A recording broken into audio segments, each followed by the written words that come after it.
नमस्कार, welcome to my channel create simple and easy. आजचा विषय हा सर्वच स्त्रियांसाठी महत्त्वाचा आहे. ग्रॉसरी किंवा किराणा सामान हे आपल्यासाठी सर्वात महत्त्वाचं आणि जीवनावश्यक आहे. समजा अचानक सकाळी उठल्यानंतर जेवण किंवा नाश्ता बनवताना डाळच संपली किंवा साखर अगदीच कमी आहे किंवा एखादी रेसिपी बनवायची आहे पण ही वस्तूच आणली नाही आहे, असं होत असेल तर आपल्याला नक्कीच हे सर्व मॅनेज करण्याची आवश्यकता आहे. तर मग याबाबत अशा कोणत्या टिप्स मी शेअर करणार आहे जेणेकरून स्वयंपाकघर सुरळीत चालू राहील आणि आपण सुद्धा आनंदी राहू. So let's get started. Number 1. महिन्याभरात किचनमध्ये स्वयंपाक करताना आपल्याला अंदाज येतोच की कोणतं सामान किंवा कडधान्य, डाळ, तांदूळ, तेल, साखर इत्यादी संपत आलं आहे. सो क्विकली विसरायच्या आत नोटपॅडवर लिहून ठेवणे. त्यासाठी किचनमध्ये एखादी नोटबुक किंवा नोटपॅड आणि पेन असणे खूप फायदेशीर ठरते.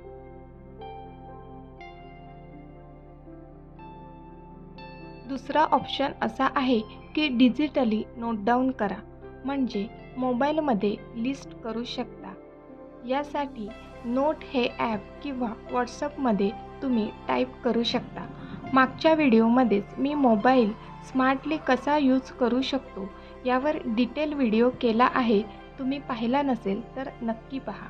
यामुळे सुद्धा पहिली स्टेप इझिली वर्कआउट होईल आणि लिस्ट घरी राहिली म्हणून सामान आणायचं बाकी राहिलं असं होणार नाही. नंबर 2. Reverse grocery list.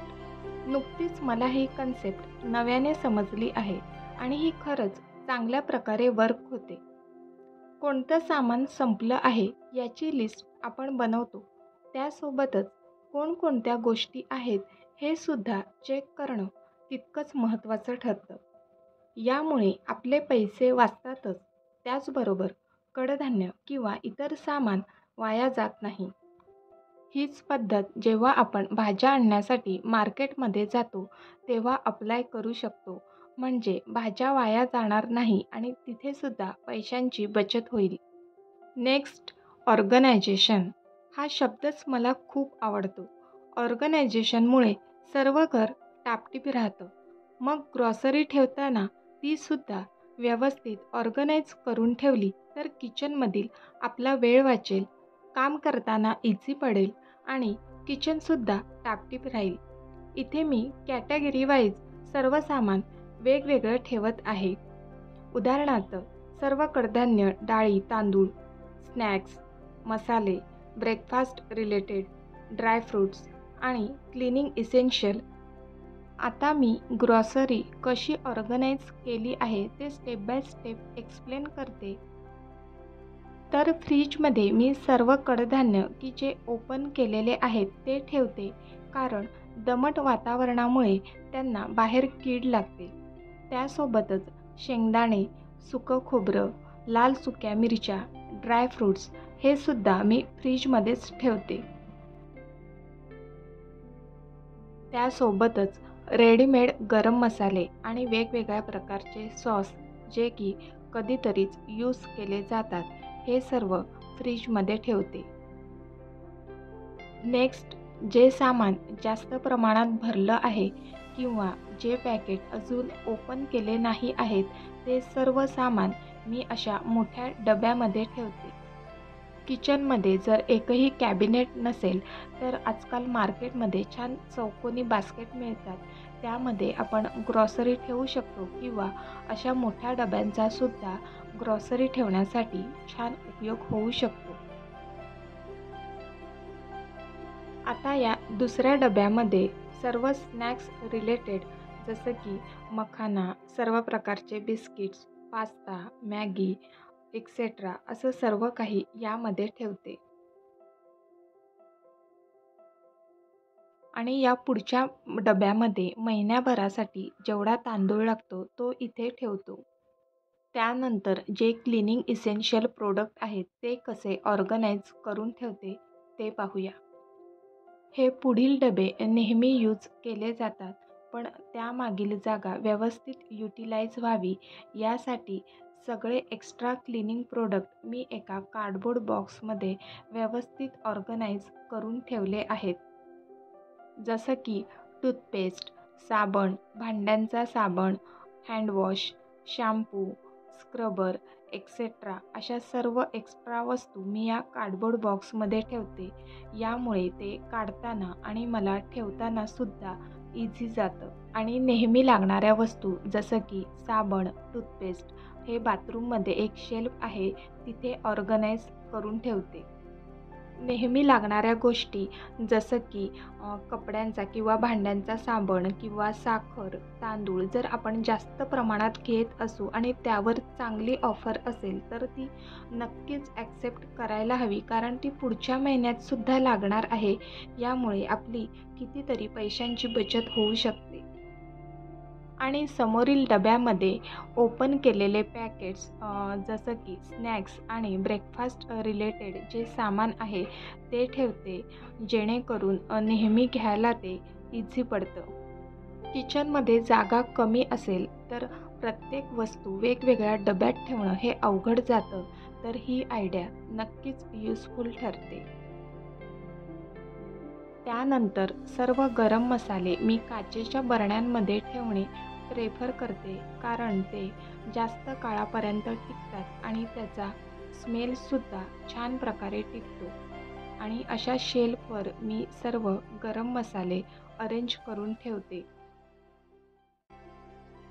सर्व प्रकारचे सॉसचे पॅकेट अरेंज करण्यासाठी मी एक प्लॅस्टिकचा डबा यूज करते, जेणेकरून ते एका जागी राहतील आणि फ्रीजचा बेस खराब होणार नाही.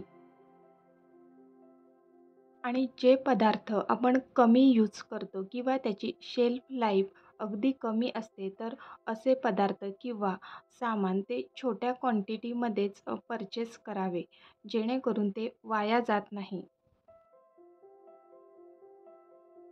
आजकाल ग्रॉसरी ऑनलाईन किंवा डीमार्ट, बिग बाजार, छोटे मॉल या ठिकाणी गेलो तर समोर एवढं काही दिसतं की ते घ्यावंसंच वाटतं.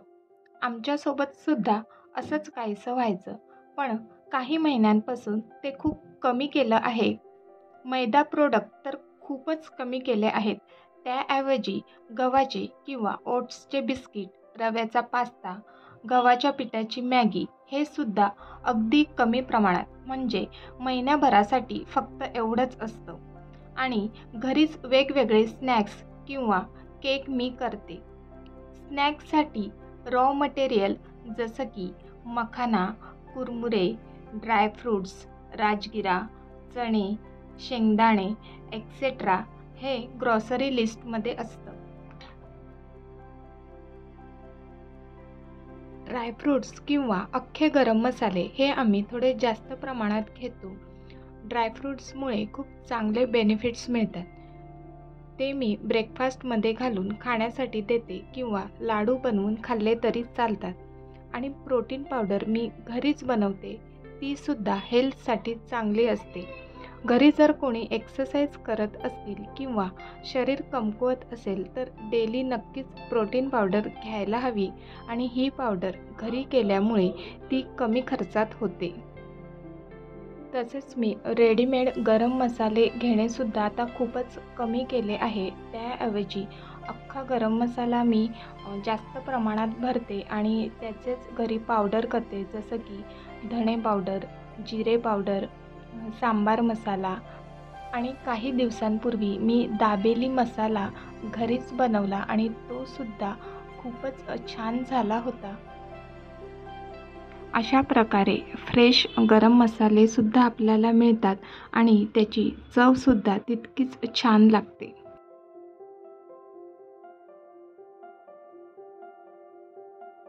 स्प्रेड, जाम, सॉस किंवा मध असे काही प्रोडक्ट त्याच प्राईजमध्ये पण ग्लास बॉटलमध्ये मिळत असतील तर मी प्लॅस्टिक पॅक न घेता बॉटल पॅक घेणं जास्त प्रेफर करते, कारण ही काचेची बरणी मी रियूज करू शकेन. मी सध्या किचनमध्ये प्लॅस्टिकचे डबे कमी करून त्या जागी स्टील किंवा ग्लास यामध्ये कन्वर्ट करत आहे. म्हणूनच प्रत्येक वेळी नवीन डबे घेण्यापूर्वी असा विचार केला तर पैशांची बचतसुद्धा होते. शिवाय काचेच्या बरण्यांमध्ये पदार्थ फ्रेश राहतात. Last but not the list, जेव्हा आपण एखादं पॅकेट ओपन करतो तेव्हा ते कैचीने कापताना वरील तुकडा त्या पॅकेटपासून वेगळा करू नका. तो त्यालाच असं राहू द्या. यामुळे जेव्हा ते प्लॅस्टिक रिसायकलिंगसाठी जाईल तेव्हा तो छोटासा तुकडासुद्धा त्या पॅकेटला असल्यामुळे त्याचंसुद्धा रिसायकलिंग होईल. नाहीतर असे छोटे प्लॅस्टिकचे तुकडे ओल्या कचऱ्यात जाऊन जास्त प्रदूषण होतं.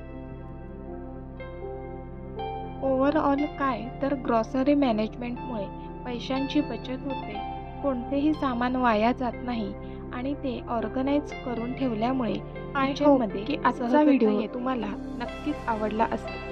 आवडला तर व्हिडिओला लाईक, शेअर आणि सबस्क्राईब करा. पुन्हा भेटूया अशाच नवनवीन व्हिडिओसोबत. तोपर्यंत बाय.